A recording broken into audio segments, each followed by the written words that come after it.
বিপিএলের 12তম আসরে কেমন হলো ঢাকা টিম। এই ভিডিওটা ঢাকা টিমকে নিয়ে।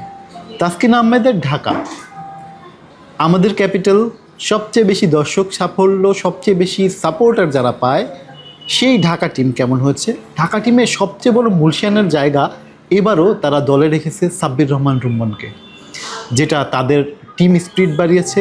সেই সাথে ইনকাম ব্যাক সাব্বির তার কেমিও দেখাতে পারলে ম্যাচগুলো তাদের হওয়ার সম্ভাবনা বেশি, সেটা আমরা সবাই জানি। সেই সাথে ন্যাশনাল টিমে থাকা এই মুহূর্তের অন্যতম সেরা ব্যাটসম্যান সাইফ হাসান রয়েছে। সাইফ হাসানের অল্প বলে স্ট্রাইক রোটেট এবং তার সেই বড় বড় ছক্কা মারার ক্যাপাবিলিটি আছে।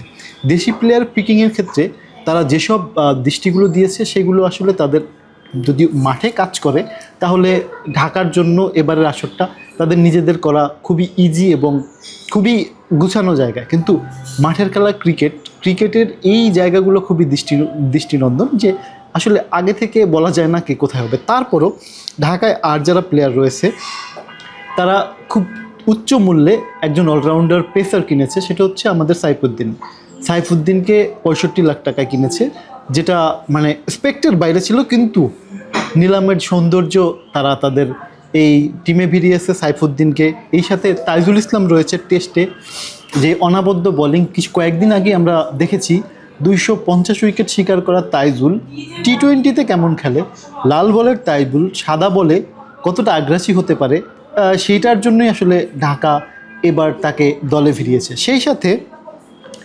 বিদেশি একটা বড় নাম, যে বড় নামটি আমার দৃষ্টিকোণ থেকে এবার বিপিএল রাঙানোর জন্য যে কয়েকটি বড় নাম আছে তার মধ্যে one of the biggest name Alex Hales রয়েছে ঢাকায়।